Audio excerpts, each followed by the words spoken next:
Hi, it's Lori Peterson with the Capital Film Arts Alliance bringing you the third installment of CFAA Film Talk. We are bringing you the best people in the business that we can have come in and have a great conversation about filmmaking, what their particular role is, what has influenced them, what has inspired them along the way, and how did they get from point A to point B? Where are they going from this point on? So every week we're going to bring you somebody different. We've had a couple of great speakers. We have an archival spot on the website, which is capitalfilmarts.org. The website will give links to all of our past copy of interviews. And we've got another one tonight. So Hilton J. Day, first AD. I've been hearing this name from so many people in so many different scenarios with both Sacramento filmmaking, Bay Area filmmaking. And so as we're talking about last week going into the business as a production assistant and the importance of that job, it only makes sense to go into the role of a first AD.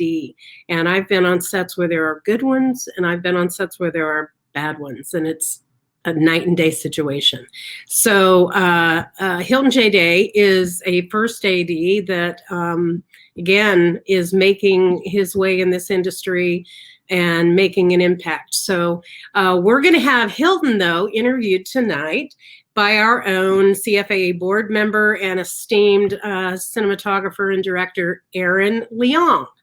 Really excited. It makes a lot more sense for somebody who speaks that language directly to talk to Hilton. So I'm here to introduce Aaron, and then I'm going to pull back. They're going to have a conversation, and please send your comments to us through Facebook. Hilton will be happy to answer them. Here's Aaron. Hey, Aaron. And you can ask Aaron questions too. He is married, ladies, I will tell you. So, you know. Oh, God. His wife will kick your ass. So oh, my God. Lordy. No, kidding. So I'm going to back off. Aaron is going to introduce Hilton, and away we go. Yeah, so part of this, I think there's Hilton right here. So What's part of happening, this man? talk, I think, everybody kind of knows what an AD does, and there's a lot to do with scheduling and everything else, but we want to make sure we get a little bit more information out about what an actual AD does. So it's not just working with schedule. What do they do in pre-production? What do they do during production? Their roles change quite a bit. And so Hilton, I've had the pleasure of working with Hilton on Notorious Nick, which we may get to later, but Hilton is here to kind of help share his story and what he does. So Hilton, what's going on, man? How you doing, Aaron? I am just appreciative and honored to be here. Thank you guys for having me. Yeah, for sure. So I think one of the things that we want to start off with is how you got into this industry. Like, what inspired you? What got you hooked?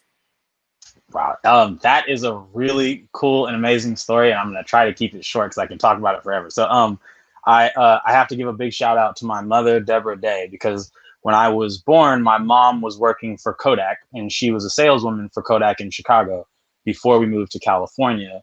And it was actually through Kodak that she migrated to a new territory in California. And when I was little, I was always playing with her camera gear that she had around, and the things that she had to practice with, to demonstrate with. So with those things, I used to make a lot of home movies with my friends. We used to make secret agent movies, stop motion movies, and that really. It not only the fact I was just fascinated with filmmaking in general. I used to love behind the scenes specials. They used to come on TV after a movie, like on HBO back in the day. But it's one of those things that really it grew my love for filmmaking, and I was and because of that and how I used to make my own movies. My original love of filmmaking before being an AD was post production. I really wanted to be an editor for a long time.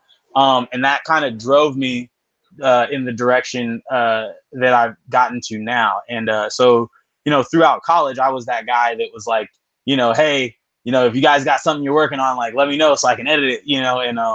And I definitely made a lot of really awesome connections throughout my life, not just in high school, but also in college. In high school, I was in the Electronic Media Production Academy at James Logan High School. And I loved it so much that was a program for seniors, but I talked my way into being able to do it 2 years in a row as a junior and a senior. And then at San Francisco State, I was there for 6 years because I was also doing my minor in Africana Studies.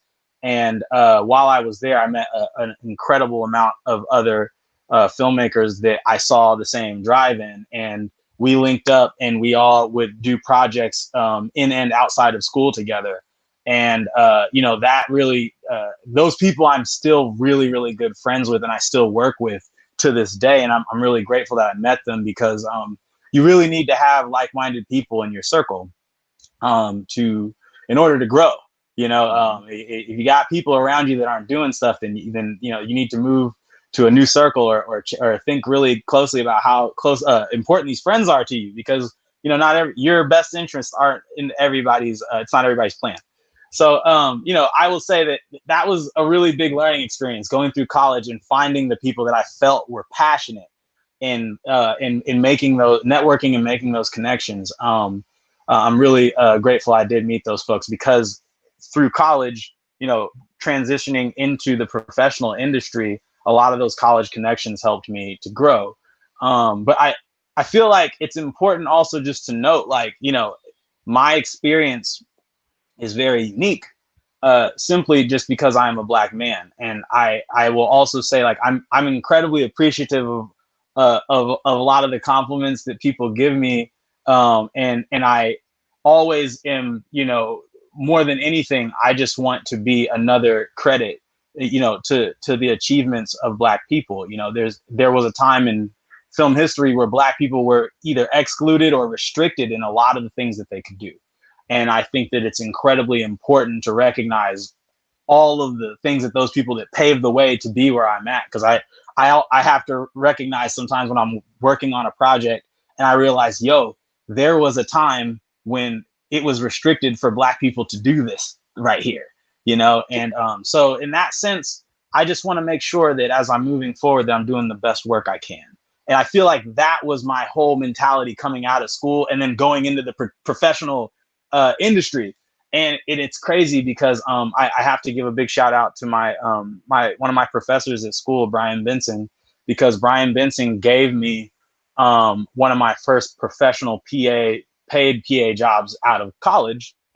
And I learned very quickly the importance of making an impression, of taking the initiative to do good work, to being diligent in the work that you do, especially what it meant to be prompt and on time. There's so many different things that I learned from that, and I'm incredibly, if he's watching, I just cannot thank Brian Vincent enough. I truly, truly appreciate that, man, because he's a real teacher that teaches from experience.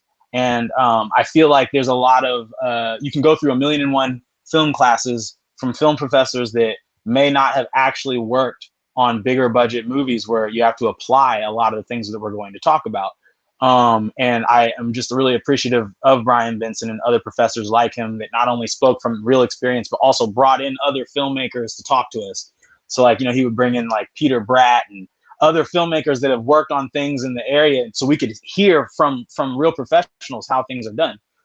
So I will say, just moving out of college, getting into PAing, I really realized, that this is something I wanted to do, but I also started to realize that I wasn't as crazy about post-production as I was initially. Once I started to work on set, that changed pretty fast. And I went from PAing on a lot of commercials and shorter projects to then PAing on bigger motion pictures and movie projects for longer periods of time.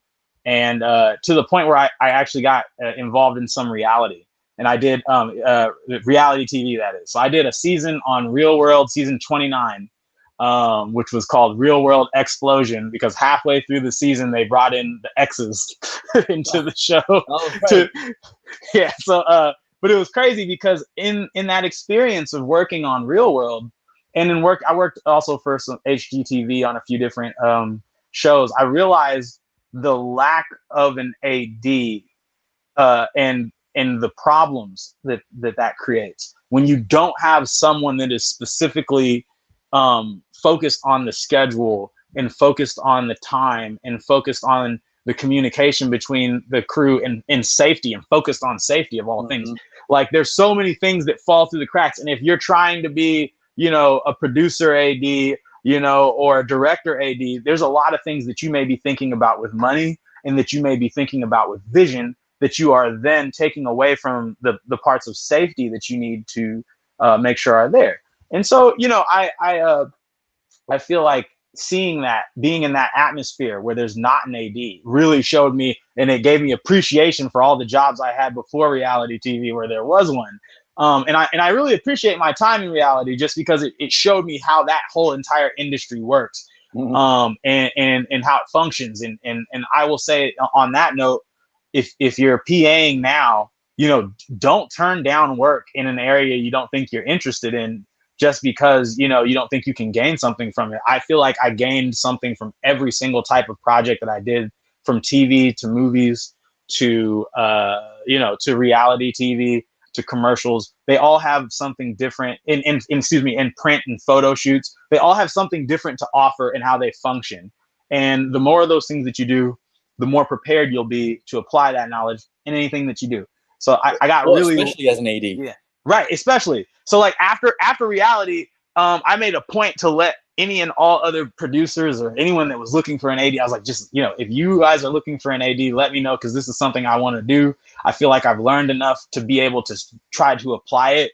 And I feel like that was that moment. That's a really brave moment, man, because I still remember myself in those days. And, you think back, you always feel like, when you think back, man, I wish I was wiser. But I'm actually really, really happy that in my naivety went to a lot of these people and let them know, like, I'm ready to do this. Because when you feel ready, you should go for it.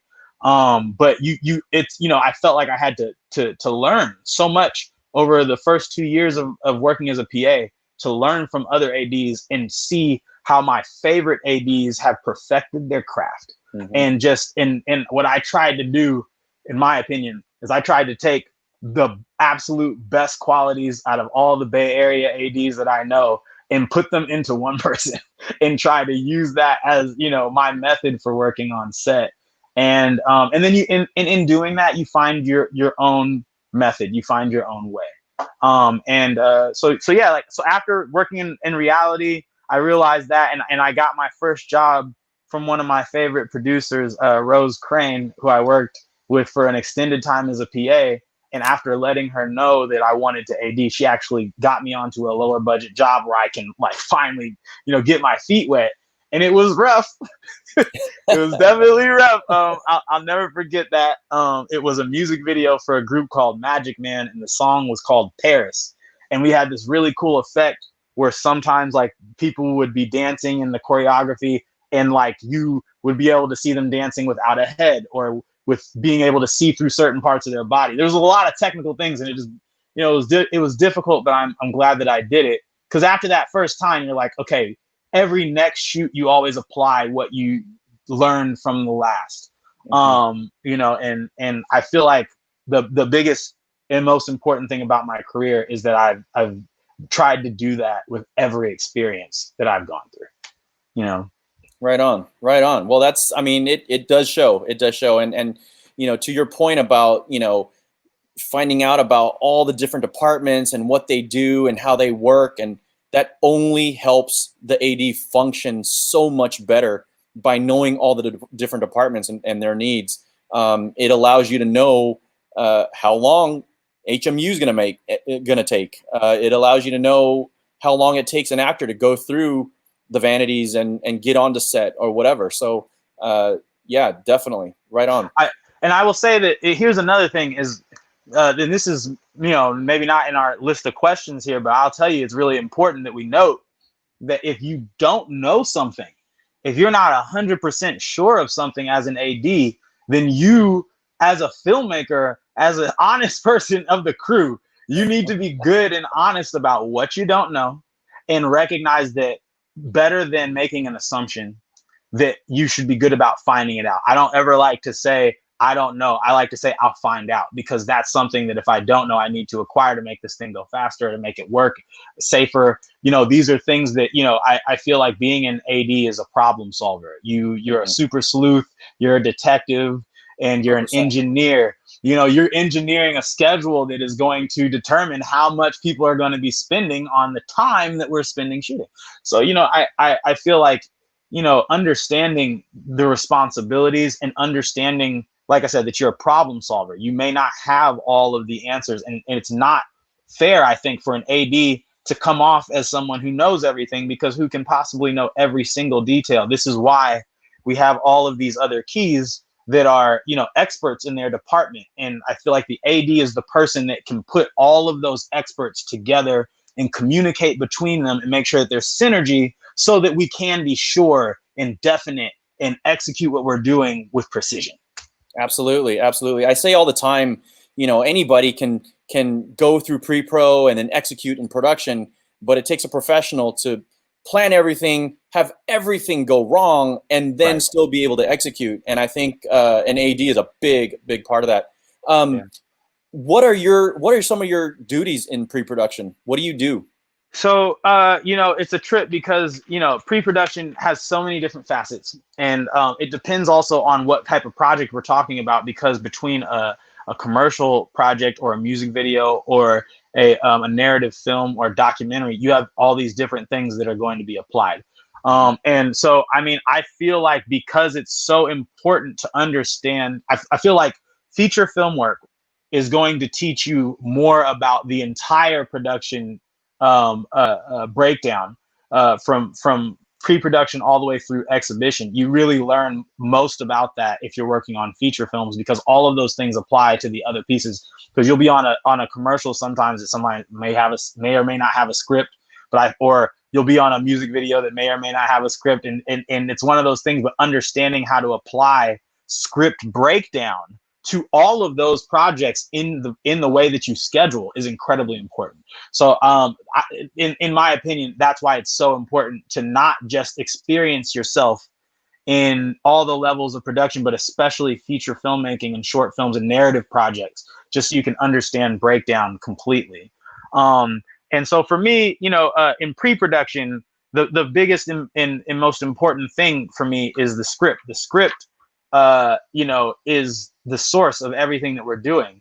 And from that script, I feel like that we are then able to pull out the breakdown, which then becomes like the blueprint or Bible of what we are doing throughout the shoot. And so for me, I personally, I like to, read the script when I first get a script, or whatever project it might be, whether if it's a commercial, sometimes it's a treatment, or there'll be a storyboard with the script in it. However it comes, whatever the source material is, I like to read it once, get it understood myself, and then go have a conversation with the director if I haven't already before. And at that moment, you're able to, see what are they thinking about something, because you can have written in a script that, it says there's a crowd of people. I always like to figure out how big of a crowd are we talking about here, and to get really the director's vision on this, because essentially the director's responsible for the vision. Most people aren't going to remember the AD team if the movie does good or bad. They're going to remember the director.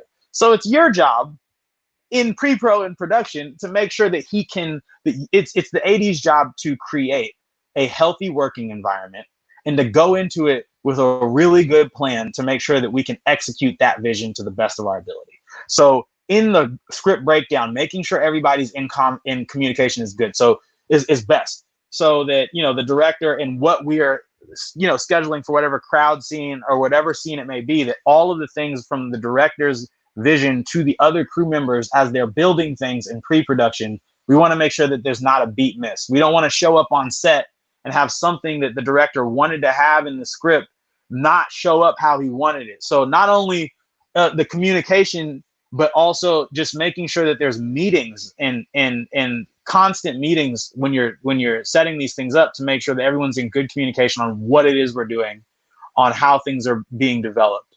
And then after I have that initial couple of conversations, then I like to go down into the breakdown. And in breaking down the script, you take everything from the setting, the time of day, the cast, the props, every element that you can possibly define on a call sheet and put into a box on your call sheet. You will take out of each scene out of a script, or a shot list, or what have you, depending on the project.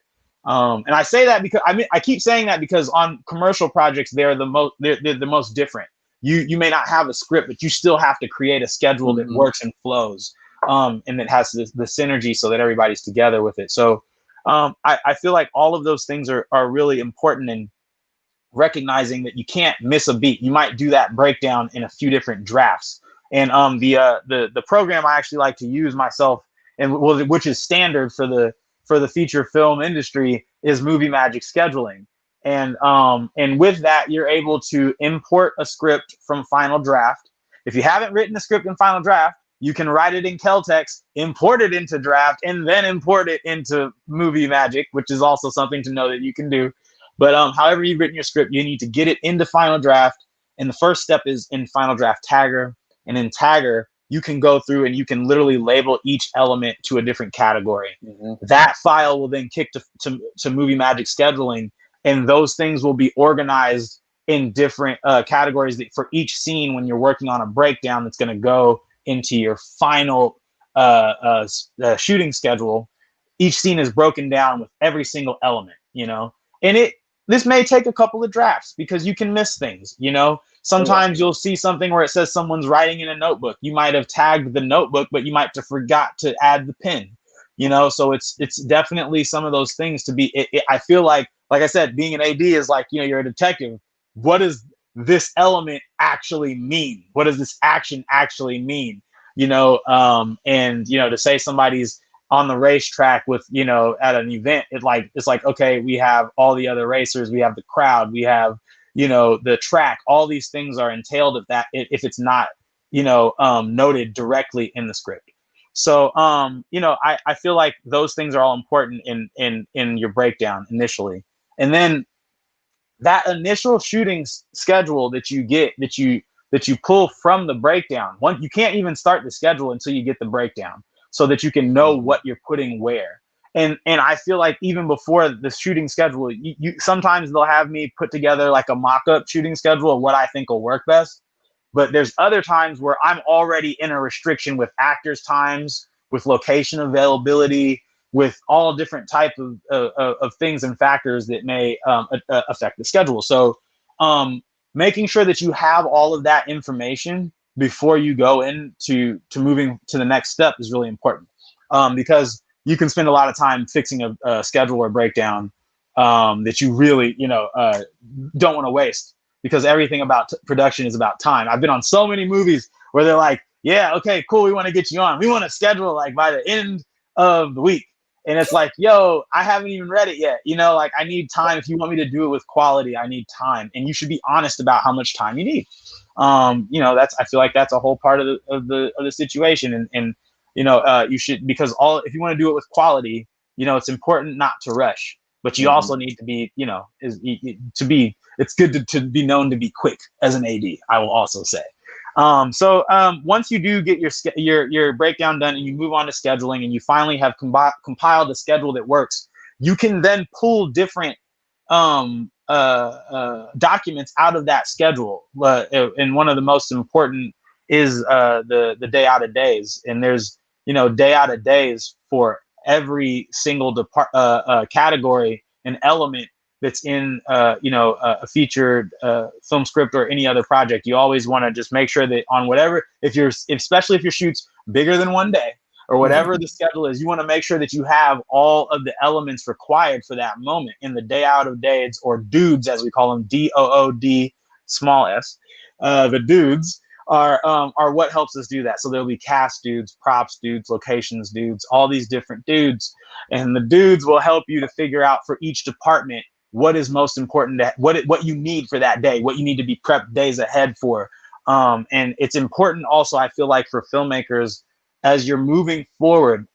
If anyone who's watching this, whatever, like I said, if you don't know something, be honest about it, because you don't want to go into a project where they're going to be using documents that you're not familiar with, and you're just now learning, how to do these things. You should be honest about that, because, if that's the case, someone there is definitely going to be, should be there to teach you if you're going to be a part of that project. I've had a few projects where I get on, and there's some people that may or may not have been familiar with the way that I do the day out of days, which is, I try to do them to the, studio feature film format.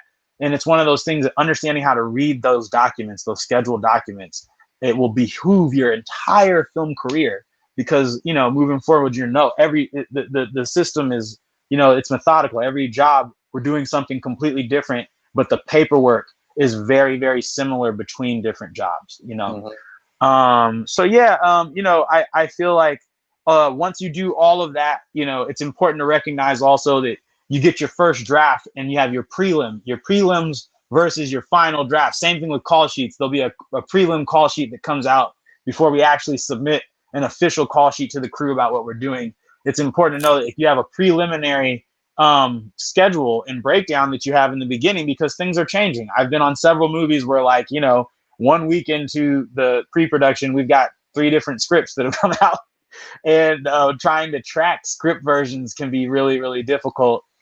So understanding, how to, go through different versions of prelims. You always want to go to a new version of prelim if there's something significantly significant that has changed, either in the script or in the schedule or what have you, So, and then understanding what it means when you do submit that final document, that's in many cases a legal document.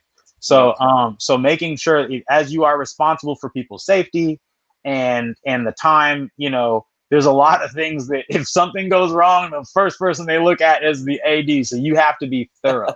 And I want to make a point about that is, in addition, is that, like, I don't know how many other people can speak to this, but to the point of being thorough and also being a Black man as a key position in, on a film crew. I've had several situations where, more so than I've seen in other film shoots that I've worked on, that people often kind of question my credibility or my thinking on things. And I feel like in that sense, you get this mentality of you have to double and triple check every single thing. And so my entire, I feel like my whole life has always been about, okay, if you're going to speak something out into existence, you better be right. If you're not right, you better know where to find the right answer and to be honest about that. And in my experience, I've had, there's a lot of different challenges. There's a lot of different attitudes that come with movies that we're all so well known before by the rest of the world about how, crazy things can get on set. And I think that it's important as the AD to be like that sense of stability, that sense of like order, where you're like, things might be crazy, but in the AD's mind, somehow this is all going to come together and we're going to get out before 12 hours, or within 12. And if you got to go over, we're not going to go deep into overtime because anything can happen. So, I can say in my personal experience, that's been a challenge. I've had several projects where, I really just have to make sure, and I feel like everyone should do this anyway, but I feel like I always have to be absolutely certain about something before I put it on a document and submit it to anybody. So, in pre-production, you want to get all your ducks in a row before you move into production with the plan that you've created. It has to be airtight. Right on.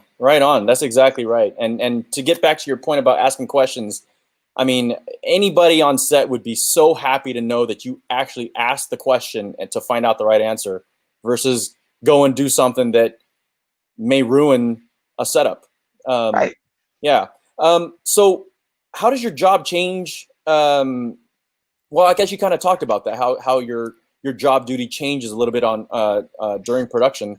Yeah, but moving into production, yeah, when you go into production, it's completely different than pre-pro. Like, you go from being the guy that everybody. I mean, you're still always going to be the person people ask questions of, but it's instead of creating the plan, we're executing the plan. So now it's almost like fact checking everything. Like, yo, do we have this? Do we have this? Do we have this? Is this set up? Is this here? First of all, before any of that, is everything safe? And then to move into making sure things can happen the right way and that you have everything you need. So just to move back, first thing of production that you need to make sure is everything is safe. And that bridges with pre-production, because you can be, even shooting something and there can be rehearsals happening with another unit or something that can be, and it's really important to recognize as you are prepping for whatever you're going to shoot, either before the shoot or during the shoot, to recognize how important it is to rehearse and to do tests. Because when you don't do those things, you can't, show up on set and just be sure that things are going to work. And I feel like the most thorough filmmakers have tested things. And, and for me, it's my job to ask the question, has it been tested? Can we prove that this is going to work? Even though, as we move forward, you only want to move forward if you're dealing with people who are going to do that. And Aaron, in our experience, we definitely have had situations where we show up and a prop may have not been worked out exactly right, and then you have to go through the struggle of figuring it out in the moment. And so I think it's really important to recognize how important the prep is of everything before you go into shooting, so that you know that it's safe. And every single day we have a safety meeting. At the beginning of every single day, we do a safety meeting. And then I feel like it's also important, as you get to these safety issues throughout the day during certain shots or scenes, that you do another safety meeting and reiterate the safety protocols for whatever it is that you're doing. Because you don't ever want for someone to say that they don't know what's going on and it's a safety situation. I don't really want anybody on my crew to not know what's going on in general at any given time. I feel like, especially, as a second AD, you gain this really great appreciation for the call sheet and what it means and the work that goes into it. And it pretty much blueprints the entire day. And you can always tell when someone hasn't looked at it. So it's one of those things, just, making sure that you're set before you go. And to be as safe as possible. I can't stress that enough. I'm probably going to say that another 50 times while we're talking, but to be safe is so incredibly important.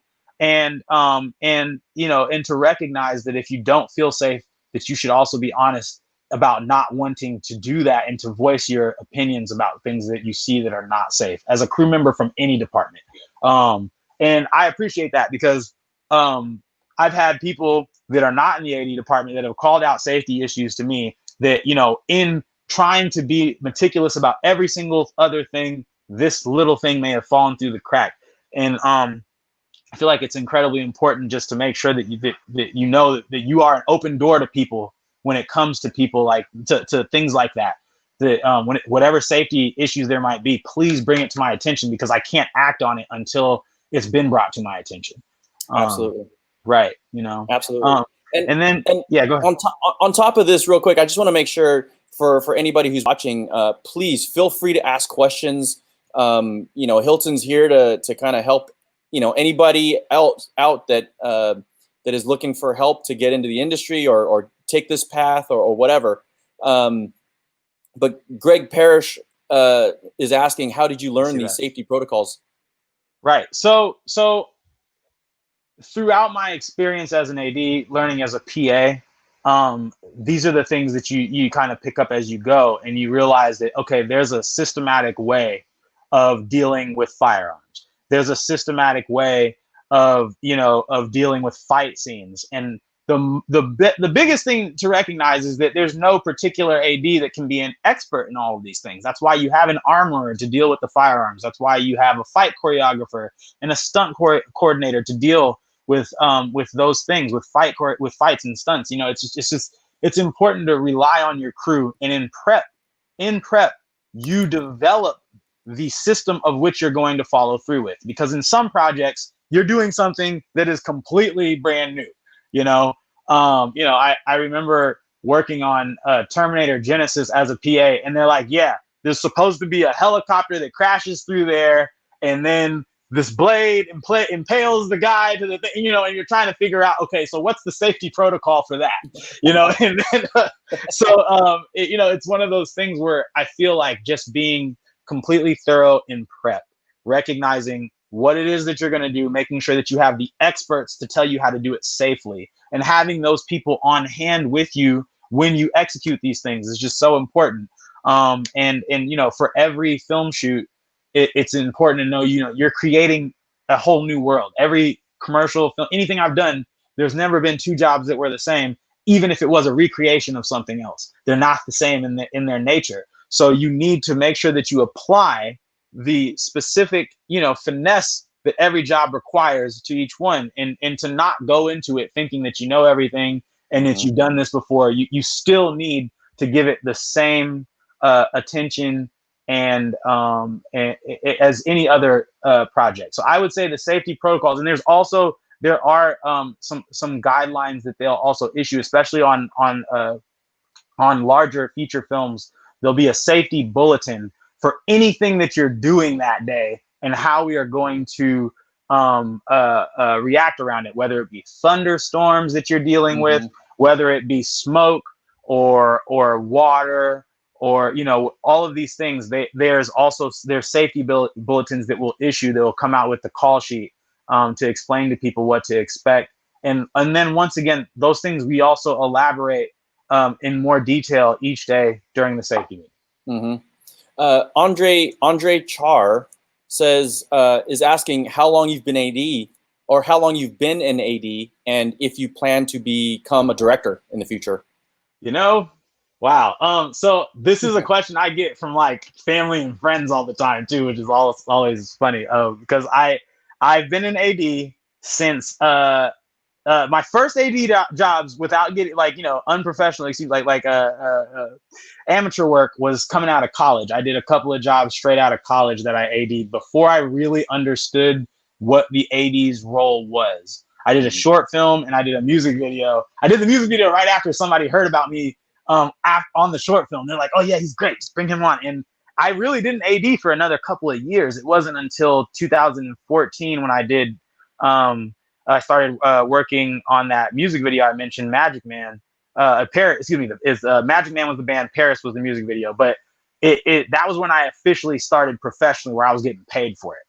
And I think it's really important to note that while I was ADing on smaller productions like music videos, and I was doing a lot of things for like low budget commercials, as a first AD, I was also working as a key set production assistant on feature films, and then gradually went from key set to a second AD to a second AD, to where I felt comfortable taking on work in the feature film realm and on larger and longer narrative projects as a first AD. That was a kind of a big step to take. So and as far as directing, I will not say I won't direct. I love where I've gotten to already as a first assistant director. I'm really fortunate and grateful to everyone who's helped me along my path to help me get here so damn early. I really appreciate that greatly. But I will say that, you know, anything can happen. There's definitely some projects that I have yet to see anybody direct or to show interest in, especially considering ancient not ancient, but classical African culture between all over the world. There's so many projects that have yet to be done, and there's 50 plus centuries of it to be told. So I will not say that I won't direct something, but you know, definitely ADing, I'm really, really happy about where I am. And I definitely do feel that I'll continue to first AD for the rest of my life, even if I do direct anything.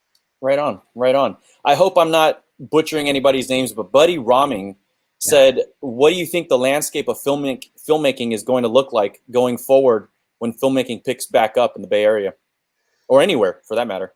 So as far as concerning coronavirus, COVID-19, correct? So probably.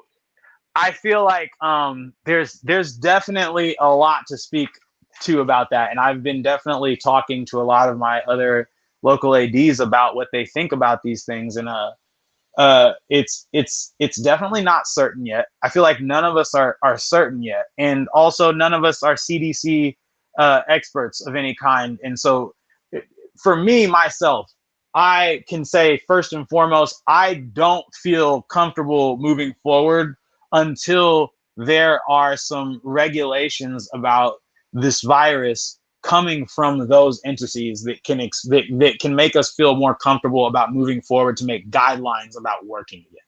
And I don't feel like those things have happened yet. And I'm not sure how far that is from now, but I feel like we need that before we can develop guidelines. And even last week, Gavin Newsom, Ava DuVernay, and so many other people got together and had a discussion about this. And I feel like there's a lot of problems that we're talking about, but the actual solutions are things that we all have yet to figure out what it looks like to work in an atmosphere where there's a deadly virus that is killing people. And I feel like I'm one of the much more safer people of the folks that I know as far as dealing with this already in my own shelter in place. I'm trying to implement here the things I'm gonna be doing on set. Like, how are we gonna operate? How are we gonna figure this out? Because as an AD, it was funny. I had a conversation with a really awesome AC, and I had said, unknowledgeably, man, I feel like this virus is gonna make my job so much harder. And he said, your job, he's like, you only got to touch one thing. You only got to touch the walkie. And he's absolutely right. Like, as an AD, only thing I really need to touch is my walkie. I got my book that keeps my call sheets in it. And I've got my computer in case I got to adjust the schedule. I don't have to touch very many other things. Every other department has so many other pieces of equipment that they have to deal with, including the actors that have to touch everything that's on set, and it's one of those things that I feel like it's really important for us to recognize how essential and necessary it is to be patient and wait for the proper guidelines and to not move sooner than that, because to do so is putting yourself in danger. And I feel like already everyone's life is my responsibility and the safety and them being me building a safe space for them to work on set. So I definitely right now don't feel comfortable asking people to go back to work or asking people or putting people in certain situations. If I'm on a set and someone doesn't feel comfortable getting within 6 feet of something, that's something I have to deal with. But working around what it is really going to mean. Is it going, what it's going to be? Are there going to be smaller crews? How small? Because you need the essentials to be there. And then, if it is a large scale crew, how essential is it for how many of those large scale crews do we still need to have that we're used to having for convenience, but how can we really break it down? I feel like this whole situation essentially is going to teach us how to work smarter more than anything. It's going to teach us how to work smarter and possibly be doing things that we should have been doing to increase our safety in the first place. I feel like, things are going to change, especially with crew size. Main things, crew size, transportation of that crew, how we're getting people around, housing of that crew if it's a travel job.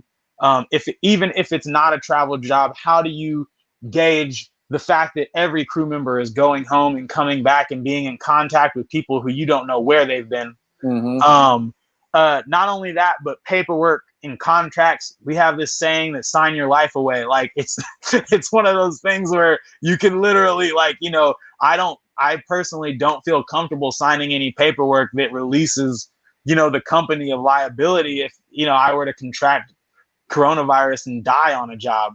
But, it's like that is the weight of things that we're playing with. And as you're seeing people who are being frivolous with their lives and going out into public spaces a little too early, for me, it's just that second wave is going to come, and I'm worried about it. I hope and pray that it does not. But I'm the type that likes to be prepared, and I like to read the signs. And when I see people that are being unsafe, it only usually leads to, some unsafe effects or consequences. So more than anything right now, I feel like before we see what it's going to be like to return to set, we need to figure out when is the whole world safe, to actually go back into production for anything, because in any industry, because essentially, if we don't have guidelines that are, something that we can trust, and it's not, oh, we think that this is the best way to determine that people are safe. It needs to be certain, because people's lives are important. I can talk about that forever too, man. I don't know what it's going to look like. I just know it's going to be a lot stricter. I'm going to be a lot stricter of an AD about safety stuff. And, I'm definitely, just going to have to make sure that I not only learn my, how to keep my department safe, but I need to also learn how every other department is implementing safety protocol when they're doing, and then I have to enforce that for every department. And, you might get that crew member or so that's like, I'm not one of them people that thinks that it's really that big of a deal, or that doesn't want to really wear the mask all the way on, or whatever it might be. And you need to be really honest about, the safety protocols, and let people know, like, if you can't be with the safety protocols, then you either shouldn't be on this crew, or if the production company that's putting the job together cannot adhere to all the safety protocols, then they shouldn't be doing the job. And I think that it's as simple as that, until we know for certain what the guidelines are. Yeah. Yeah. Real quick. So we talked to Robin Kincaid last week. I think you were online with us that day. Yes. So she was talking about PAs, and I know the AD department like really, really works with the PA department very, very closely. Where do you use them around the set? And what do you look for in a good PA? Totally. So, I will say that I hear a little echo. I'm not sure if that's on my side or yours, brother. I don't know. I'll mute me real quick here. You got it. Okay. So as far as PAs, I think the biggest thing about it is to understand. I feel like an AD who is not PA'd cannot do that job to the best of their ability. And I've worked with definitely worked with some ADs that I know that have kind of fast tracked their way to doing it without really taking the time to take that first step of being a PA. So, myself as a PA, when I was, learning, you realize that they operate different for each shoot. In a commercial situation, you're more a part of the production department, whereas on a feature film or a big narrative project, you're essentially, the PA is like the foot soldier of not only the crew, but especially the AD department. You are like a part of the AD department. So, for me, for me to be able to control the set effectively, I need to have a PA covering each and all of the things that I need to work out. Excuse me. But so for every department and every aspect of production, we definitely need to have a PA that is in that realm that can keep me informed. So especially like the first one after a second AD, and who works very closely with the second AD, is a key set PA. And that's kind of where I started before I jumped into ADing, because as a key set PA, you work very closely with the second AD as far as managing the PAs. The second is really in charge of them, but the key set PA is in charge of managing that group and making sure that they're doing everything, while the second is off doing other things. And so you're kind of like, and it's important to recognize that a key set PA is a key themselves, and so they should be a part of meetings with keys and all those things, so that they can make sure they explain to the other people on the crew and the other PAs what's going on. Another really important one is the base camp PA. Wherever my second AD is, he needs to have a base camp, which is assistant to them, to make sure that everything that is in base camp is running correctly. That all the trailers are secure, that all hair and makeup is good, all of those things. And that's not to be confused with the first team PA, because sometimes they get grouped together on a lower budget deal, but the base camp PA is in charge of base camp. Usually that person doesn't leave base camp on a larger scale deal. The first team PA, however, is someone who will always be close to the cast. And when I say first team, I mean the leading cast, the principal cast on a project. So the first team PA is always in charge of making sure that the cast has anything that they need, whether it's snacks or a script, or they need to communicate something to somebody. The first team PA is there to be at their beck and call. And it's kind of cool because if you are a first team PA, you're going to get to know certain cast members really, really well. Most first team PAs that I know have made incredibly awesome friendships and relationships with the actors that they're working on that are ongoing. I definitely have a few first team PAs. A young lady, Erica Svensson, she was working on The Matrix, and they ended up taking her with them to Germany. I had another buddy of mine, Rick. He was working.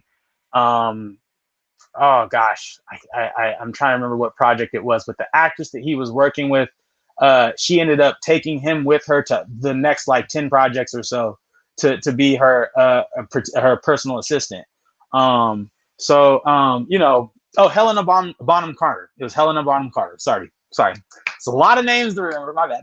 But yeah, it's one of those things that certain, if you're a key set, you're gonna learn, you're gonna gain the knowledge of how to be close to cast and how to make sure that without being, overdoing it, making sure that they have what they need, and you're a resource for them. You also have like the walkie PAs and utility PAs, and which can be one and the same.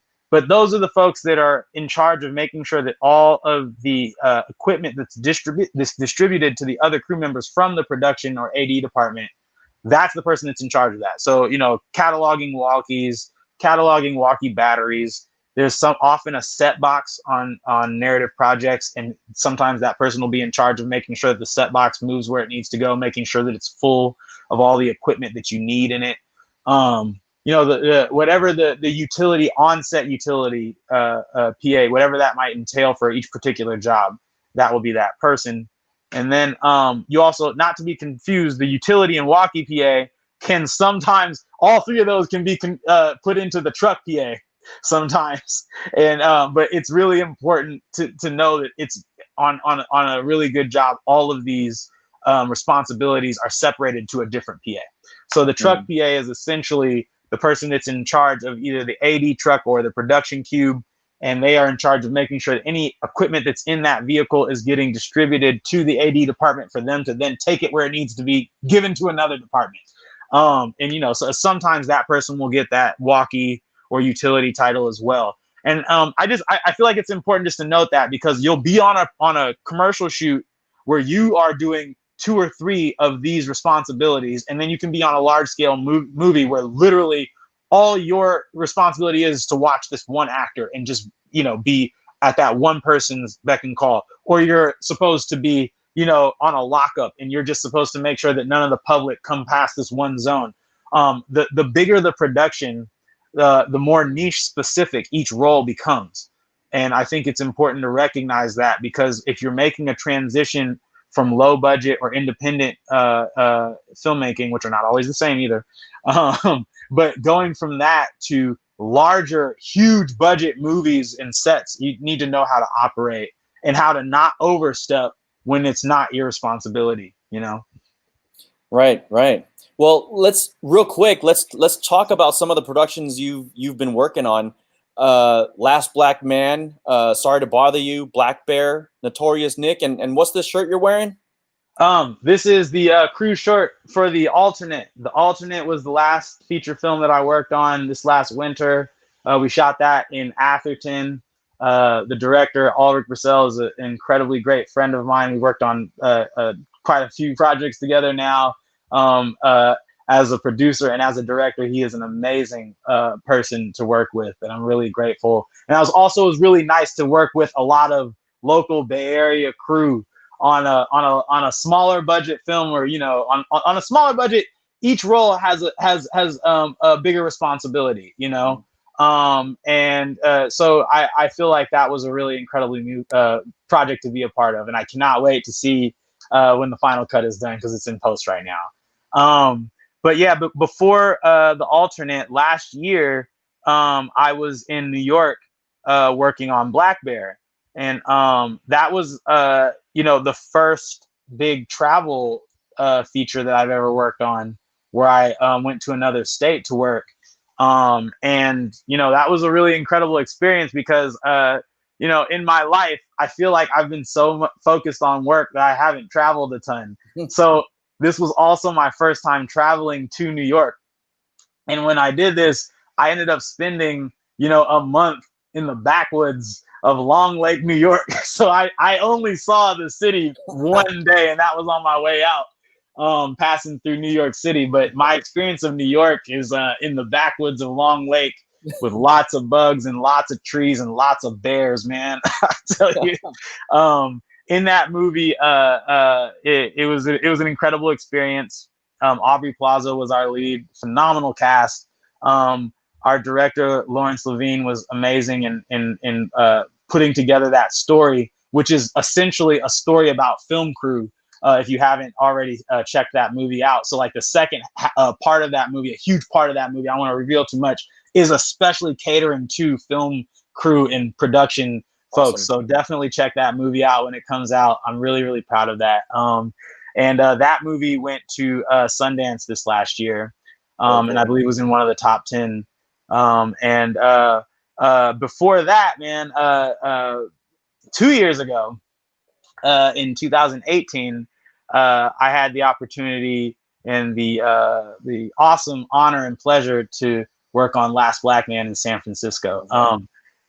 That movie, I have so much emotion around, man, because it was like just every single day there was so much going on, and literally like it just never felt like we had enough time, like the essence of time, like more than, not that I hadn't dealt with it before, but on that movie it was so much more precious.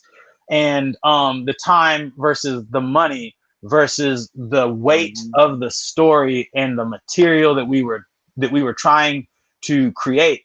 I have to give a big shout out just to the entire crew who put that job together. Like, I mean, oh goodness, it's just so crazy just thinking about how many people came together to make that possible. And in that particular project, I felt like each and every single key of department, I learned way, way, way more how important it is to understand how valuable they are to you as being someone who is an expert in that field, and knowing how to wield that person and understanding their capability and how to put these things together so that they all work out just right, man. That movie was so incredible. I gotta call out, there's a shot in that movie where one of our skate doubles is bombing California Street, and that to this day is the hardest shot of my entire career, because we had to lock down, like, I think it was 10 or 12 blocks of California Street. We had cops on every single side. We had to have PAs to keep people out of the way. There's so many things that were happening with that one shot. So you can imagine the whole movie itself in its entirety is just a piece of art. And so with that, I must say that I'm incredibly grateful to have had authorship in that, along with every single other filmmaker, cast, and crew, and anybody else that helped to get that movie produced. I appreciate you, because that is a story that is amazing. Yeah, man. And but it's really important to note, I probably wouldn't have done that job if it wasn't for Sorry to Bother You right before it. And Sorry to Bother You, I'm incredibly grateful to Brian Benson for bringing me on as a second AD, but also, man, I'm so incredibly grateful to Boots Riley, man. Like, man, it's just so it's a trip, just to see how that man put that story together and how much he'd been working on it. In much the same way, I must also say, much the same way with Joe Talbot. Joe Talbot was trying to get Last Black Man off the ground for like 5 years before they finally saw fruition to that. They've been talking about that movie forever. If you look at when the short happened that they did before that movie came out, you see the work that people put in over years to realize this project. So, you know, between Joe Talbot with Last Black Man and then Boots Riley with Sorry to Bother You, when Boots had written the screenplay and the story for Sorry to Bother You years before we ever started working on it. And if you read that, he laid out in the introduction of that book everything about how the movie was meant to affect people. And I feel like, man, like, you know, looking at how these folks have followed their dreams to the flourishing of these visions, I'm just really grateful to have been a part of those projects. And with Last Black Man, to me, it was the large scale of the crew and the cast, but on and the budget and the undertaking. But with Sorry to Bother You, as a second AD, my main concern was with keeping the cast together and in the paperwork between the call sheets and everything else that was moving through base camp. So on Sorry to Bother You, man, like the cast was like my number one priority. And I was dealing with people who I was already in love with as actors before I ever got to that job. So it's like, you know, not to be like starstruck while you're like trying to tell somebody like, yeah, I need you to get up at the ass crack of dawn and come and do this thing for 12 hours. You know, it's like, you know, I will say that cast taught me a lot about how to deal with actors and to recognize that actors are people. They've got feelings, they got emotions, and it's really important to recognize that and to make them feel good about the work and to give them room to focus. And you see how, like, if an actor, even if they're not getting like the food that they want, that affects performance. And sometimes there's been directors that have done that on purpose. You know what I mean? So it's one of those things. It's the desired effect. I feel like you definitely do get greater performances though out of folks when they're taken care of, and in just in the bare minimum of what it may be, just making sure that you as a second AD can keep track of all those things, not just the actors and the cast, but of all the elements of base camp between hair and makeup and wardrobe and special effects, and making sure that while you're doing all of that, that your call sheet is also perfect. I can say that because Brian Benson was my teacher at San Francisco State, when I bring him a prelim, he would give me a grade on the prelim as to how close it was to being complete, to being the final project. And I would keep bringing these prelims back and be like, all right, this is like a C- because this, and this, we're not going to do that. And this is changing. And then it'd be funny. He's like, sometimes like, this is not your fault that this grade is this way because, you know, but it makes you learn, you know, you definitely learn. I would say that before being a first AD, you really, really, really have to know how to operate as a second AD, as a second AD, and as a key set PA in order to be able to place those people on your team in the places you need to use them. You know, yeah. 100%, 100%. Real quick, we had a question up here from Rylan Bird. He worked with us on Notorious Nick. What's the most stressful thing you have to deal with as a first on production that keeps happening on different productions? People not reading the call sheet. Man, I got this shirt. I got a shirt that some of my favorite makeup artists made me that says questions on the front, and on the back it says read the call sheet. because when you don't, you can, I mean, the whole point of not just my job in creating the breakdown and the schedule, but also my second AD's job of creating the call sheet is we're trying to give you guys all of the tools and all of the information that you need to succeed. So in order to do that, you got to read the call sheet. And especially when you read a prelim and you see that something's off, we love when another person of the crew says, hey, this isn't right, it's not happening. Like, because then it makes sure that our plan is exactly correct. So I would say read the prelims when they come out. And don't just read your part, read everybody's pieces so that you can understand how you're going to work together. And then once you have thoroughly gone through that prelim, when the final call sheet comes out, check out the call sheet because somebody else might have made changes that are going to be there. Because, you know, I for sure had somebody say, this wasn't on the prelim yesterday. I'm like, yeah, but it was on the call sheet that came out the night before the shoot of today. So, you know, it's one of those things that you just read the information. The documents that are coming out of the production department and the AD department are for your betterment so that we can all be on the same page. So I would just say just the biggest thing that you can do is to read the call sheet, and that would make me a happy AD, because then there's a whole bunch of re-explaining I don't have to do, and then we can get into the nitty gritty of actually doing it. Yep, exactly. Andre Char also says or asks, what are the main qualities a good director possesses from your experience? Oh shit. Man, let me tell you. Oh wow, I could talk for an hour about this, especially. I love a director who knows what he wants and is not kind of like wishy-washy about it. Because like, and I can say that especially also about yourself, Aaron. Like, you know, it's one of those things where we get into a situation and nothing is more stressful than having to do multiple takes of something that we've nailed and knowing that we don't have time to keep doing this. So from in my experience, a good director is able to communicate what they want to pull out of the performance very well. So being able to talk to actors, and also being able to recognize that it's sometimes really important to give them space to do things. And I have to talk to him for a second on this moment. You have no idea how many times I've been on a shoot where there's a non-black director trying to tell a black person how to act black. Okay.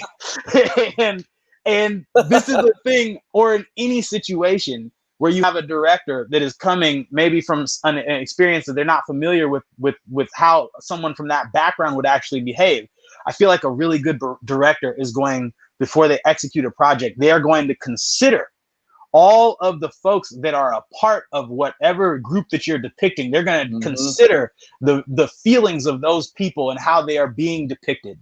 And for example, like on The Alternate, I loved on The Alternate whenever Ulrich Brissell was talking to our lead, Ed, he was like, he'd be like, you know, how would you say this?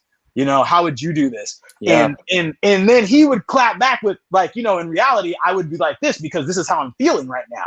And then seeing the difference between the performance that was, you know, maybe directed, and then seeing when he directed him to act, how it felt good, you know, is sometimes, you know, is a magnificent thing to see. And then you also have those times where you see a director's, you know, they let it go a little bit like that. And then they realize, no, I got to bring you back in. Like, I got to reel you in. This is what I need to convey this, and to make sure that you and your cast and your crew, especially your DP, have a very good communication and understanding of the vision is really important in a director. Because if you're coming into it and you're not all on the same page, you're going to feel that in the final project. And for example, when I was working on Black Bear, we did a lot of reshoots on that movie. And I feel like those reshoots are what essentially have made that movie what it is, because the director realized, you know, some of these scenes that we did, they don't have the intensity of these other scenes that we did. So like, we need to go and do these ones like this, so that the whole movie is congruent. And, you know, in however that may be stressful, it's like, yo, in the final product of the story, if you have vision and you understand it and you know what your movie needs, being decisive about those things and knowing what you want more than anything is the best quality I can tell you about a director. And that goes for feature films and for commercial and music video work, because I love my commercial work, my commercial directors that are like, okay, boom, I need you to do this. 3 takes in, we got it. You know what I mean? And if we don't get it in those 3 takes, after take 1 or 2, the adjustments were made. And Aaron, you know, just like I do, Kevin Pollak said, I don't like to do more than 3 takes, man. If I'm doing more than 3 takes, then something's wrong and we're not communicating right. That's exactly right. I feel like that is an excellent way to understand it, because you might be wanting to pull a whole different parts of emotion or different versions of a scene. If you've budgeted for it, great. But if you have not, then be decisive, get what you need. When you know you see it, move on. You know? Well, and that's one of the things. That's one of the things you get when you get good talent, is you get their performance expertise. You know, you Yes. get to talk to them and discuss like, oh, well, what would this character say in this situation? And sometimes it's just, well, they really wouldn't think about it. They would just say it. And, Absolutely. you know, you just get you have to talk to these actors about it because, you know, again, they're the professionals in that field. You know, let them Right. figure it out. And if it's not what you need as a director, you kind of shape and mold it as the performances go. But yeah, that's exactly right. Yeah. Right on, man. Sure.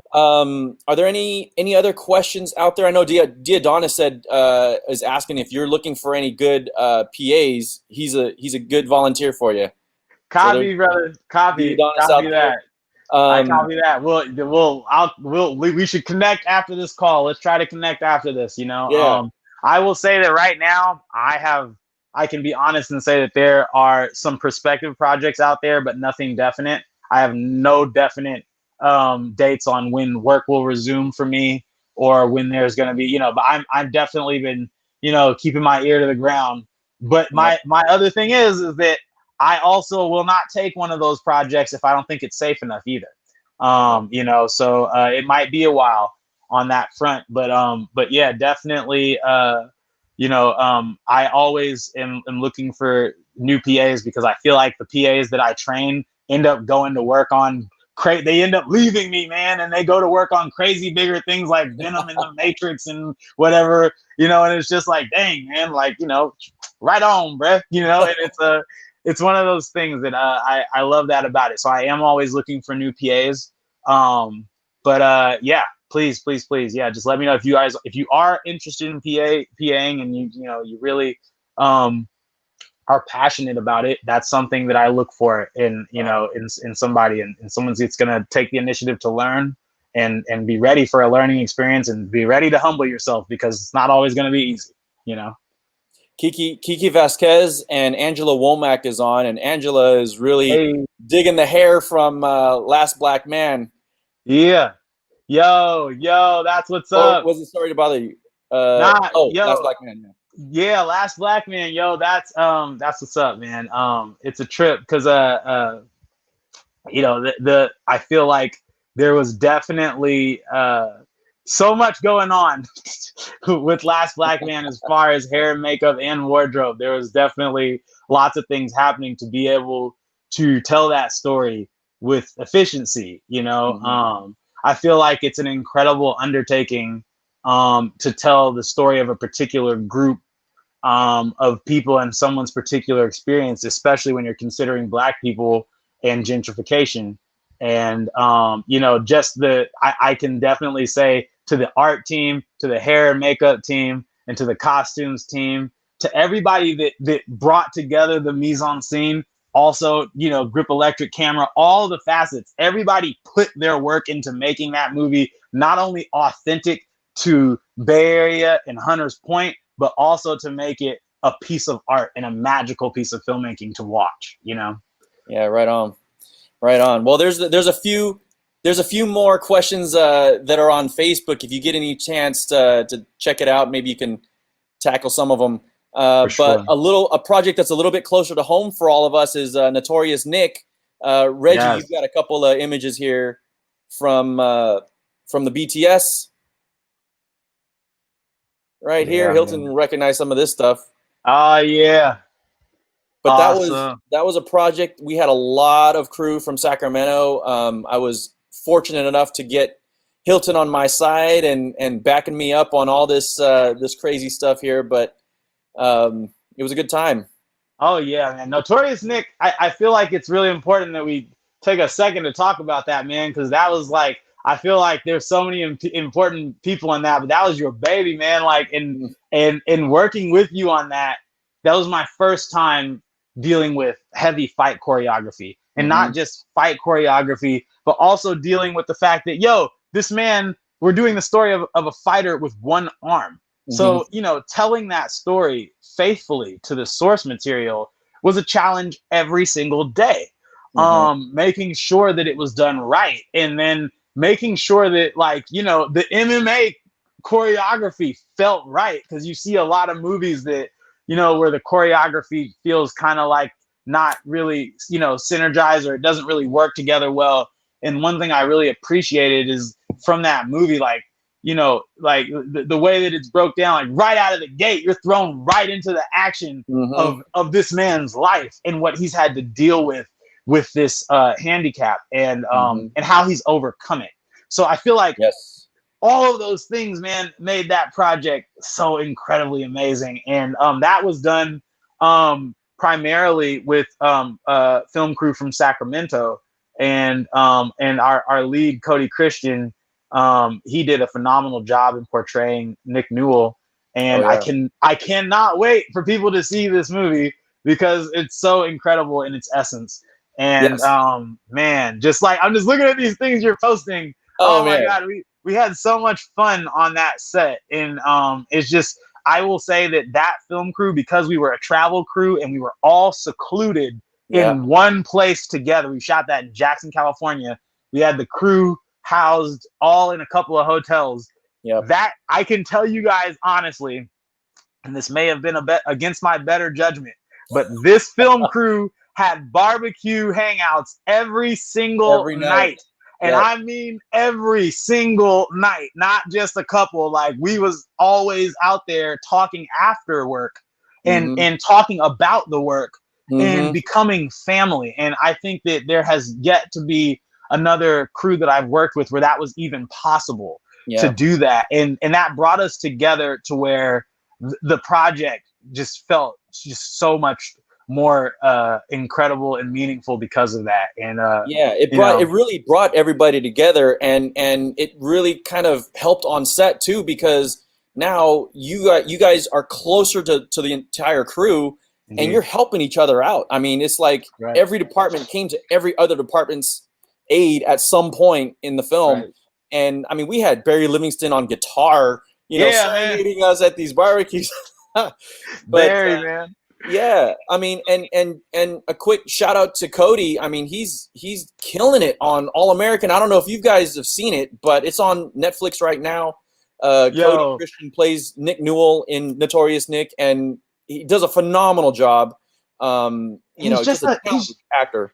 He's such a good person, man. That guy. I mean, it's funny because of all of the leading actors that I know, and I've kept in touch with some, but with Cody's like a homie, man. You know what I mean? Like, and he's so just passionate about the roles that he takes.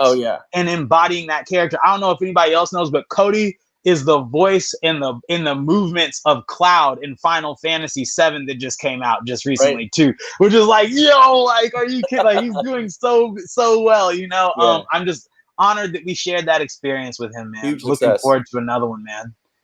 But I also got to tell you, man, like, we get those notes. The Sacramento crews get those notes all the time about how close we are. You know, we'll show up on a commercial set or whatever, and it's I mean, it's just, we're just so happy to see each other, and I know you felt it. I mean, you know, we're really close now because of Notorious Nick and Apparition even. Absolutely, The Apparition was a great movie too. That's how I really got introduced to the Sacramento feature film community, was through The Apparition. I that was a great movie that is finally out now, and incredible to see that one came out too. Because we shot it in that haunted house for weeks. Good Lord. But man, I'll tell you, it's a trip just because I feel like, especially considering Sacramento, that is an incredible place for growth, you know, and to understand, as that community, that film community is growing, to be a part of it right now is to secure your place later, you know? And so, like, go to these different film mixers, meet different keys of department, go ask questions. It's really important to network. I'm really good about not being afraid to ask somebody who they are, what they do, and what they're all about. And that has taken me to the point where I can approach different folks and learn different things and learn different methods of being a better AD. So absolutely. I'll say that you have to network. If you really, really, really want to be in this industry, you have to get yourself out there and network with other filmmakers. And whatever it is that you really want to do, whatever it is that you want to do, don't wait to do it. Okay. If you want to direct now. Okay. If you want to act, start doing it now. Because if you wait till later, you're still going to be just starting. but you want to get as much experience as you can. And it's not going to be easy at first, but if you're really, really focused, determined, and you're positive with the ways you're doing things and how you're communicating with people, I guarantee you that you will see success in whatever it is that you're setting out to accomplish. Yep, 100%. And I'll tell you, if it weren't for the CFAA, man, I think CFAA really jump-started me and my career here in Sacramento, networked, with all these different filmmakers, Right. and so it really, really, really did help me right out of school, right out of film school. Absolutely. Yes. Big shout out to CFAA, especially, and thank you guys for having me, just because, I truly appreciate it. Like I said, I feel very honored to be here, to be speaking, as an authority in any in any realm. I really appreciate you guys for having me. And just to know, there's a ton of other ADs that all have their own methods and they have their own experience. And you should check out some of the things in the articles and books that there are about ADing to learn more. Definitely go and check those things out. Yeah. And Hilton, you have Instagram too, right? Or Yes. how can people catch up with you? Yeah. As far as to see what I'm doing, to stay updated with what I'm doing, Instagram is probably the best way to stay up with what I'm doing professionally. Okay. And how do they find you on there? It's @_HJDay_. Yes, all indeed. Right. And then what about you had something else, like an email or something? Oh, no, also my IMDb. Your IMDb. Yes, right. That's also a good way to get a hold of me. I don't necessarily want to give out like my whole email for sure. number, but those are easy ways to get in contact with me, and we could have a further conversation. Yeah, absolutely. Right on, man. Lori, you're coming back on here in a second here. Let's see. There we go. Lori, welcome back. Hi, guys. I've been just feeling like a fly on the wall listening to the conversation between the two of you, and I'm alternating between nodding my head at what you're saying, because preach, man, everything you're saying is so important, and I wish I was producing right now so that I could hire you, because thank you. You're killing it. When the time comes, don't forget me. Everything that everybody needs to know and how to progress, it starts with, learning the basics from the people that are really passionate about doing the job well. Yeah. And that's where we want to, create these incredible opportunities to have conversations with people. Normally we do it in person. So when we can gather again, I want to invite you to come out and speak at a CFAA film meeting and really be able to take a lot more questions and with a much larger group of people. But this live interview is something that we're having a lot of fun with. The stuff that you provided tonight, and what strikes me more than anything is your pride in what you're doing and your job and in doing it well. And when I find somebody who feels like that, that's the kind of person that I know without question I want to work with. So I think we need to use, your talents locally as long as we can, because I have a feeling you're going to get sucked right up into the matrix. Yeah, to that note, I want to say, if I may, I just want to give a big shout out to some of my acquaintances in the film industry. One of my second ADs, Dominic. One of my other second ADs, Carl Williams Jr. out in Detroit. One of my second seconds, Eric Almada, Jeremiah Kelleher. All these guys have done so many amazing things. Yeah. Matt Thompson, Matt Nelson, all of these guys I've worked with and have worked with me in my AD departments. And I also have to give a big shout out to the ADs that I learned from, that being Brian Benson, Michael Jordan, oh my goodness, Paul Chaput, Jason Halley, goodness gracious, so many different folks. Jeremy Stewart, goodness gracious, there's so many folks. Annie Spiegelman, So many different people that I want to shout out. I also want to shout out my lady, because I can't do a lot of things without her keeping me on track. So in any case, I just feel like it's really important just to recognize the folks that came before me and the folks that are there to support me throughout this entire thing, because I couldn't have got here without them recommending me for things or vouching for my ability. And I love you all. We love you too, Hilton. It was good working with you, man, and I hope to do it again in the future for sure. Thank Absolutely. you. Aaron, Aaron, now you've convinced me that you can do it all. You can just do it all. Oh my gosh. I really love your interview with Hilton, and we want to bring more people into, production conversations. Absolutely. You're the perfect person to have that conversation. So just to give you guys a heads up on some scheduling for what we have coming up before we wrap up. So we've just confirmed on June 9th, we will have a conversation with Jenny Church Cooper, who is the executive producer of Hassan Minaj's Patriot Act on Netflix.